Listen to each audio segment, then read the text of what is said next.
A gente continua falando sobre a pandemia do novo coronavírus.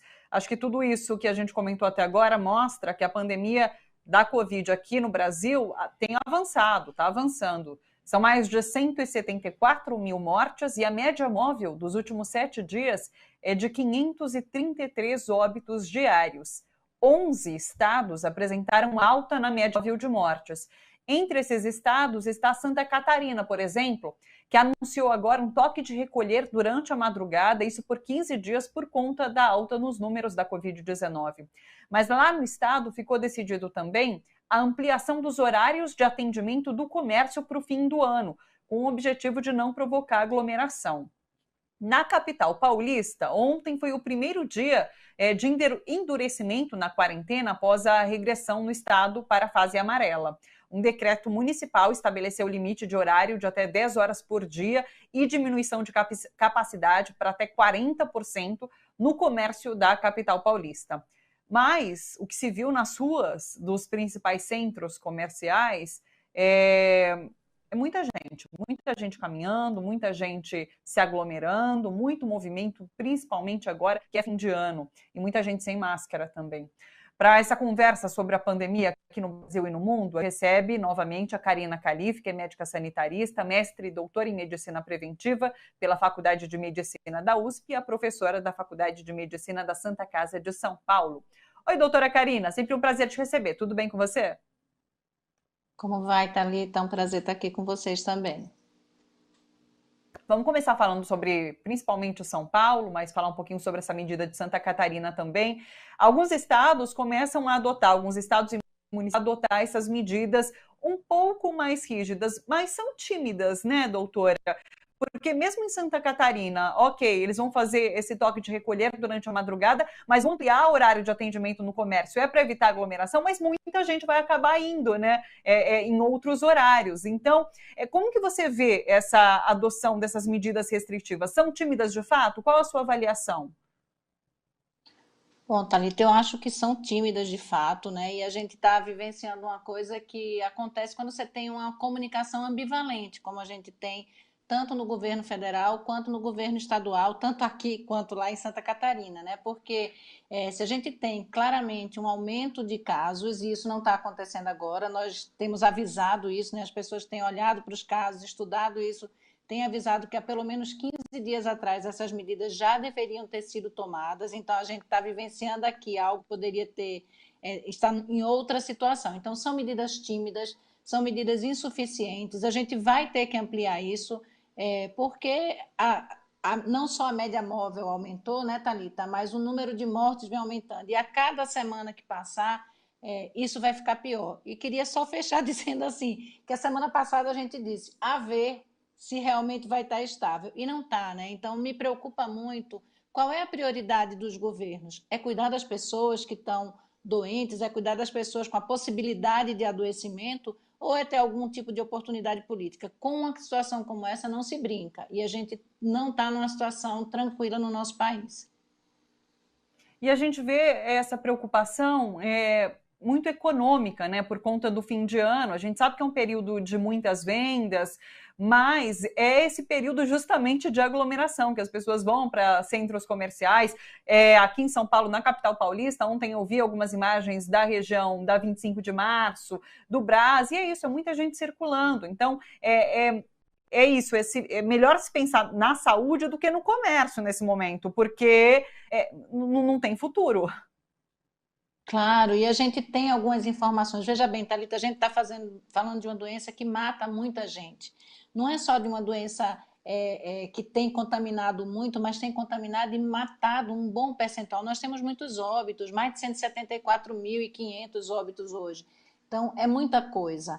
E sendo assim, é uma doença também que não tem remédio. A gente tem um manejo mais adequado hoje, a gente consegue melhorar alguma coisa, mas não tem uma medicação que faz ficar bom da Covid-19, sabe? Então, é um momento que a gente precisa usar aquilo que a gente tem na mão. E o que a gente tem na mão é a possibilidade de distanciamento social dentro do possível. A gente entende aí as necessidades e as obrigações, mas é nisso. Não dá para a gente ficar confraternizando, saindo para a rua, brincando, porque esse é um vírus do encontro. A epidemia e a pandemia aqui no caso, ela se alimenta disso, ela se alimenta dessa circulação do vírus. É quando circula o vírus que as coisas podem acontecer com aqueles que a gente gosta ou com pessoas que não iriam agora, né? Infelizmente.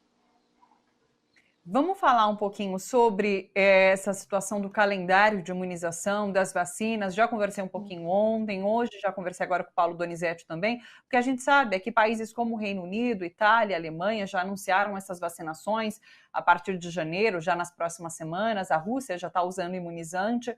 E no Brasil, a previsão é para março. Isso segundo informações do ministro da Saúde, Eduardo Pazuello. Ele relatou ontem no Senado que o Brasil está tendo dificuldade para a compra de imunizantes em quantidade e cronograma de entrega efetiva, que é efetivo aqui para o Brasil. Mas o que a gente sabe também, doutora, é que o Brasil, diferentemente de outros países, não entrou em consórcios que apostaram nas vacinas lá no começo, quando ainda era tudo uma incógnita, se descobria, né, o que seria essa pandemia. E daí ele não fez essa aposta. E agora, assim, é claro que a gente vai passar por essa dificuldade na compra do imunizante. Os países mais ricos já garantiram grandes quantidades dos principais laboratórios, e a gente chega nesse ponto, mas dava para prever, né? O governo já devia ter trabalhado com isso há muito tempo. Claro que dava para prever, Thalita, e tem uma questão, tem uma pesquisadora do Rio de Janeiro, a Lígia Bahia, que ela diz que quando a gente acabar a pandemia, nós vamos ter que abrir uma comissão da verdade, porque é claro que a pandemia existe de qualquer jeito, é claro que existiriam adoecimentos e mortes, mas a gente não teria esse número, o Brasil não precisava ter esse tamanho, essa quantidade de mortes que a gente tem. E aí, do ponto de vista isso significa assim, o não produzir a lição de casa do jeito que teria que ter sido feito, né? A gente teve tempo para cuidar de algumas coisas, para testar, para rastrear, para organizar, e agora a gente está repetindo o mesmo erro, ou seja, a gente teve tempo e tem tempo, e teve possibilidades de conseguir entrar em várias... Veja, tem muitas vacinas sendo vistas no mundo inteiro, acho que tem mais de 200, que estão acompanhando de um jeito mais próximo, mais de perto, algo em torno de 10 vacinas. Que a gente pode dizer que tem estudos maiores, pelo menos vamos falar dessas 4, né, que a gente tem visto, tanto a Coronavac aqui e essa da AstraZeneca, que são as duas que a gente pode lidar, e essas duas de RNA mensageiro, que são a da Moderna, né, e a da Pfizer. Então, assim, a gente já ficou fora dessas duas primeiras, porque a gente não quis entrar, foi oferecido espaço de acordo e são das vacinas mais eficazes. Tudo bem que tem a questão de refrigeração, que para o Brasil teriam várias questões aí que a gente pode conversar depois. Mas, assim, existem 2 absurdos. A gente precisa começar, nós aqui, né, Thalita, estamos falando disso há muito tempo. A estruturação para uma logística de vacinação já deveria ter começado. Não tem que ter limitação do tipo de vacina, tanto faz, eu vi o Paulo falando aqui antes, tanto faz, a vacina tem que ser segura e eficaz. E a gente tem que poder distribuir para a população. Se a gente se centralizar em uma vacina só, nós não vamos conseguir vacinar a população necessária para chegar aí para os 60% e 70%. Então, começar em março é absurdo, porque é um atraso, a gente tem condição de começar um pouco antes com os grupos prioritários, tem que fazer o investimento, né? Tanto nos 2 tipos de vacina, que hoje é o que a gente tem no Brasil, então vamos nos centrar nessa, porque senão a gente chega ao final de 2021 sem esse percentual de população. E desculpe, isso é genocida, isso é uma coisa que não está correta, do ponto de vista de cuidado de bem comum, né, em relação às pessoas.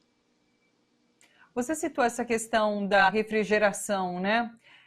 O secretário de Vigilância em Saúde disse que para o Brasil adquirir uma vacina, as temperaturas de armazenamento têm que variar de 2 a 8 graus. E a gente sabe que as doses da Pfizer são necessárias temperaturas extremamente baixas, em torno de menos 70 graus. O que acaba já excluindo esse imunizante. Mas hoje eu também já dei uma lida agora em informações, em notícias que circulam, que hospitais particulares, por exemplo, teriam essa capacidade de armazenamento, mas eles nunca foram procurados pelo governo federal. Existiria também a possibilidade de construção, né, de compra desses freezers, mas isso também nunca foi ordenado para a iniciativa privada. Então, assim, você exclui uma possibilidade... sem ter estudado nada, sem ter feito um planejamento. E mais que isso, né, Thalita, a própria Pfizer está fazendo um estudo de poder passar isso com gelo seco. Então, essa temperatura abaixo dos 70 graus, 18, 70, 80 graus, ela se consegue ser mantida por um determinado tempo, da vacina de um lugar para outro, com o sistema que eles estão aí desenhando em relação ao uso de gelo seco, por exemplo. Mas a questão a gente nem chegou a ter essa possibilidade, né? Então, que são vacinas com eficácia altamente considerada já e tem sido demonstrada.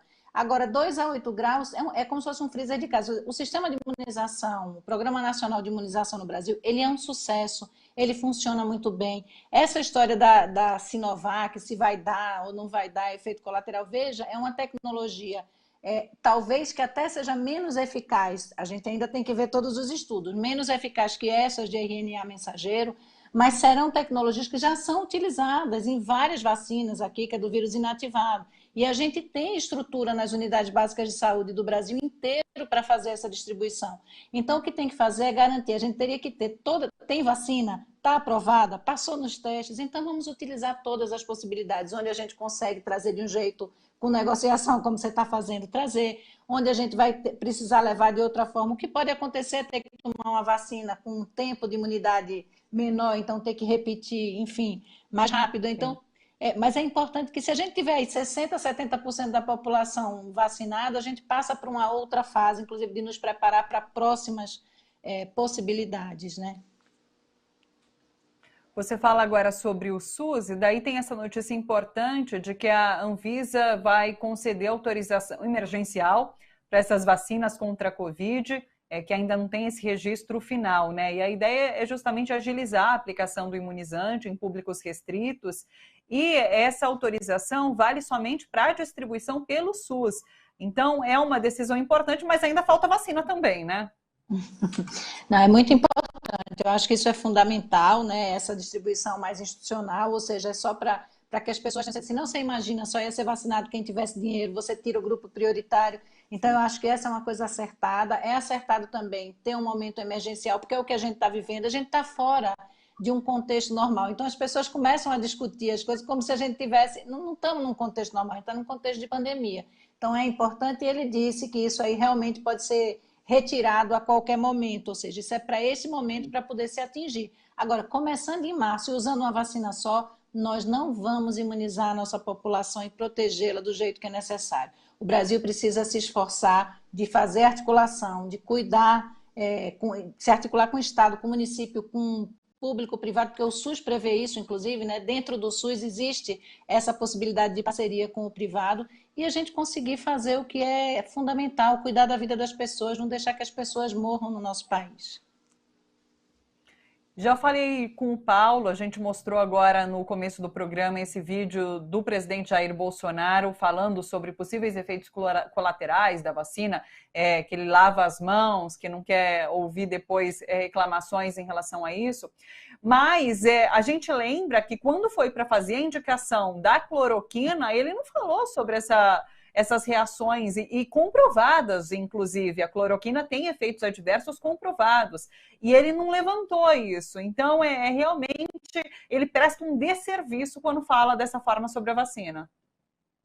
Acho que você está dizendo, a palavra é essa, é um desserviço, é uma informação ambivalente de questionar o uso de máscara. Gente, quem é que pode questionar o uso de máscara? O uso de máscara está comprovado. Dizer que não precisa indicar o uso de medicamento, que esse sim a gente tem efeito colateral comprovado, não existe isso. E aí vem falar da vacina, que é uma vacina segura. Eu, Thalita, vou estar na fila da vacinação assim que ela estiver disponível, dentro do meu tempo, dentro aí da minha categoria, mas vou estar. Então, é muito triste a gente ter um governo que presta esse desserviço social. E a gente que é da área da saúde vai começando a perder a paciência, porque é um esforço tão grande, nós estamos muito cansados, tem uma certa... por qualquer coisinha mínima, nós já estamos assim, né, respondendo talvez de formas que não fossem as mais naturais. E a gente ouve uma coisa dessa, então é muito triste ver um líder de Estado, né, de governo, e aí não é só Bolsonaro não, tá? É muito feio o que aconteceu no Estado de São Paulo, que já se sabia, o Estado de São Paulo tem uma espécie de censo de casos, de números de pessoas em hospitais, de síndrome respiratória aguda grave, e já se sabia assim, que não havia controle nem estabilidade dos casos no nosso Estado. Ou seja, quando o Dória disse que não foi uma decisão política, foi sim. Ele esperou passar segundo turno para tomar essa decisão de regressão para uma fase anterior. Olha, Thalita, até eu que sou mais assim bobinha, vamos dizer assim, né? No dia seguinte da eleição não dá para você dizer que não foi exatamente isso, é impossível, é uma coisa assim que não faz o menor sentido. A gente tem uma doença que os números de casos ampliam, a gente vê um aumento de casos, veja, foram quase 40 mil, 38 mil. Quando a França fechou 50 mil em 24 horas, lembra disso? Que foi um. Então, assim, a gente tem tido um aumento enorme e isso não acontece da noite para o dia. E as mortes, elas demoram um pouco mais. Por que que elas vão demorar um pouco mais? Porque as pessoas não complicam nos primeiros dias. Elas complicam um pouco mais para frente, a partir do sétimo, oitavo, nono dia. Então, assim, a gente vai ver um aumento dessa média móvel de mortes, como já está vendo, né? Eu acho que de casos já aumentou 35%. De morte está estável, mas não tem jeito. Aumentou 35% do número de casos, a gente vai ter um aumento de média móvel de mortes que, vou usar aqui a Cissa, né? A gente levou um caldo, mal se levantou e estamos levando uma outra onda de volta. Então, tanto faz ser onda, ser recrudescimento, a gente nem respirou e está aí dentro dessa situação em nosso país, nosso estado. É uma pena. Sim. Deixa eu só voltar um pouquinho para essa fala de Bolsonaro, do presidente Jair Bolsonaro, porque ele diz assim: ah, eu já estou imunizado, eu já tive a Covid-19. Mas a gente vê que, inclusive, tem vários casos de reincidência, né, das pessoas pegando mais de uma vez a Covid-19. Então, é uma outra desinformação, né? Na verdade, assim, tem algumas questões. Primeiro, que esses casos que podem ser considerados reinfecção, Thalita, eles que você diz assim, eles têm que ser sequenciado o vírus para você saber que é outro vírus. Então, nesses casos que está comprovado reinfecção, eu acho que a gente tem 10, assim, são menos de 10, são poucos realmente, né? Mas existem vários outros que não foram estruturados dessa forma e publicados, mas que se tem a história. E você não consegue garantir. Por quê? Porque algumas pessoas, a maioria não acontece isso, mas algumas pessoas têm mantido um PCR positivo por mais tempo. Por alguma questão, tem muita coisa para aprender ainda, né? E tem um tanto de pessoas também, que são as que devem ter sintomas mais leves, algo em torno de 18% das pessoas com PCR positivo tiveram a doença, e esses 18% não vão ter IgG e IgM, não, ou desculpa, IgM não vão ter IgG, então não sabemos se isso significa proteção ou não. Independente disso, é um momento de circulação. Então, mesmo quem teve a doença tem que continuar, por conta do risco da reinfecção, que a gente não sabe, como você disse ainda, esse percentual, apesar de não parecer ser tão grande, mas nós não sabemos exatamente a quantidade e não sabemos a possibilidade de disseminação. Então, é para continuar cuidando, usando máscara, distanciando. A gente continua um pouquinho falando sobre o governo Bolsonaro, mas para trazer imagens da Damares Alves, que é a ministra de Direitos Humanos, da Família, do Estado da Mulher, e ela postou um vídeo nas redes sociais. Vamos rodar e eu vou falando sobre ele. Ela falou assim: ó, hoje eu vim aqui almoçar com as crianças. Está lindo demais, não aguento tanto amor assim. Ela levou crianças para dentro ali do palácio, para dentro não, né? Mas enfim, ali para esse corredor do palácio, para um banquete. E a gente vê nas imagens muita aglomeração, muita gente sem máscara, adultos, crianças, e ela fala que ela está recebendo vários ministros e chega gente sem máscara. Isso tudo nesse ambiente que é foco, inclusive, da Covid-19, porque são tantos os ministros do governo que já se contaminaram, então é quase um foco de contaminação aí Brasília e o Palácio do Planalto, né?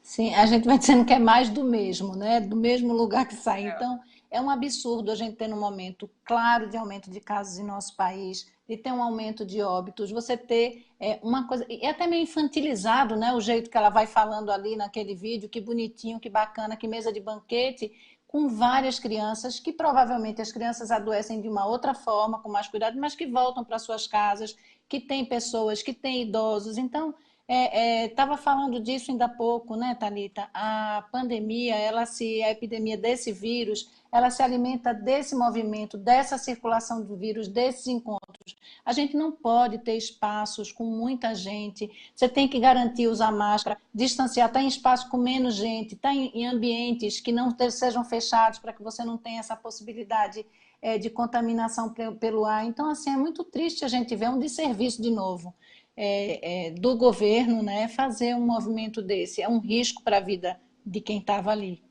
inclusive dos profissionais, né? Dos trabalhadores que estavam servindo, das pessoas que estavam vivenciando aquilo. É como você disse, é mais do mesmo, né? Deixa agora um pouquinho para lá fora, vamos falar sobre a pandemia do mundo, porque também tem informações interessantes. Os Estados Unidos chegaram, nesse momento, ao número mais alto de internados pela Covid-19 e uma quantidade inédita de mortes em um só dia, nessa quarta-feira. São mais de 100 mil internados e só na quarta-feira foram 2.804 mortes pela Covid-19. Enquanto isso, a Itália, por exemplo, anunciou que vai proibir todas as viagens no Natal e no Ano Novo para conter essa nova onda da Covid. É uma restrição de mobilidade que passa a valer em todo o país entre os dias 21 e 6 de janeiro. Então, é uma preocupação muito grande. A gente volta a falar em relação ao final do ano, em que as pessoas tendem a se reunir, a fazer festas familiares. E daí eu vou emendar isso tudo uma pergunta que a Cissa Soriano, que trabalha aqui com a gente, quer fazer para a doutora Karina, e eu acho que é a dúvida de muita gente também, que está se preparando para esse final de ano agora. A Cissa diz assim, olha, quer ver? Ela está entrando no 9º mês de isolamento, todos nós aqui da TVT, a gente está nesse esquema de home office, e a Cissa não teve nenhum convívio social nesse período. Ela falou, estava me programando para encontrar família no final de ano, são 3 núcleos familiares reunidos numa casa, mas diante desse aumento de casos e do risco, daí fica a dúvida. Priorizar a saúde mental, que diz ela já está bastante abalada, correr os riscos ou continuar de fato esse isolamento, e aí sob pena de entrar de repente numa depressão severa. Acho que é o caso de muita gente que está fazendo esse isolamento de forma bastante rígido. Como agir nessa situação, doutora? Veja bem, Thalita, só dividindo em 3 partes a sua questão. Primeiro que não dá para misturar Estados Unidos com a Europa, né? Os Estados Unidos, infelizmente, teve mais de 1 milhão de contaminação de testes positivos por Covid na última semana. Mais de 1 milhão, é muita coisa. Né? E aí a gente vê que realmente o negacionismo e a política pública inadequada faz com que isso aconteça. Na Europa, a gente olha um pouquinho para um lugar que conseguiu fazer essa lição de casa, vamos dizer assim, um pouco melhor que a gente, conseguiu isolar, conseguiu ter algumas políticas do ponto de vista social, né, e econômico que garantisse que as pessoas ficassem em casa, que fizeram aquela onda do CDC, ou seja, teve a diminuição de fato, coisa que no Brasil não aconteceu, estão vivendo isso de novo. Digo isso para trazer para o Brasil e responder a tua pergunta, Thalita, para dizer o seguinte, tem um colega nosso, o professor Gonçalo Vecina, que ele diz assim, se você quer passar o Natal de 2021 com a sua família, não faça a festa agora em 2020, porque infelizmente a gente não tem uma situação confortável para fazer isso. De novo, é uma epidemia que se alimenta do encontro, né, dessa circulação do vírus. A gente tem que se manter, eu entendo, eu acho que é muito justificada a saúde mental. Falei aqui para você da saúde mental nossa, dos profissionais de saúde que estão lidando com isso no dia a dia. É muito difícil, eu acho que se reconhece isso, mas a gente vai ter que se esforçar um pouco mais, ter que cobrar, né, para os governos democraticamente eleitos que se posicionem e façam um plano de vacinação mais adequado, mais eficaz, mais rápido, para que a gente possa encontrar de volta com as nossas pessoas. A gente não tem sugerido que mais... A Alemanha, por exemplo, na orientação agora, não tem dito que não pode encontrar, em festas familiares normais, encontros, mais que grupos de 2 famílias diferentes, né? E mesmo assim em ambientes arejados, abertos. A minha orientação é, fique com quem você já convive, dentro da sua casa, faça uma coisa bacana, faz uma call, como chama minha filha, ou o que a gente está fazendo aqui, uma festa online, mas não é momento da gente encontrar, fazer circular o vírus e poder perder os nossos queridos e os queridos das outras pessoas. Infelizmente, essa é a minha opinião. Eu achei muito interessante essa frase que você iniciou a resposta. Se quer festejar o Natal de 2021, não festeje o de 2020, né? Acho que fica como alerta para todo mundo. Doutora Karina, muito agradecida novamente por essa participação. As informações que você traz são essenciais para a gente, viu? Muito obrigada. Um beijo grande e até semana que vem. Obrigada, Thalita. Um beijo. É sempre um prazer estar aqui com vocês.